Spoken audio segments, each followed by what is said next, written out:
Much more on that straight ahead, but we begin tonight with that developing news in Hartford. That's where the city's police department is facing criticism from one of its own officers over sexual harassment complaints she says were never taken seriously.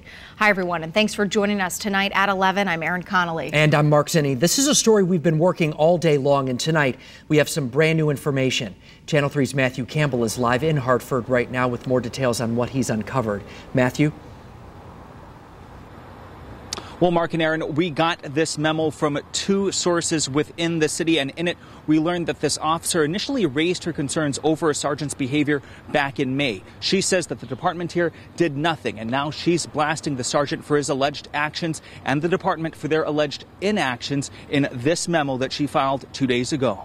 This is the 9-page memo sent from Officer Kelly Baerga, who's also the department's LGBTQ liaison, to the city's Human Resources Director. In it, she bluntly says working at the Hartford Police Department created an atmosphere filled with anxiety, hopelessness, and constant and continued fear of retaliation and compromised safety. This after voicing concerns over the behavior of Hartford Police Sergeant Andrew Rodney.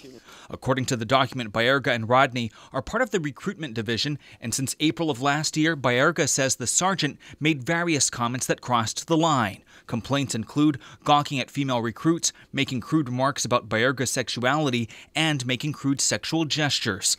The document shows she went to Assistant Chief Rafael Medina and the city's Human Resources Department with her concerns. Hartford Mayor Luke Bronin.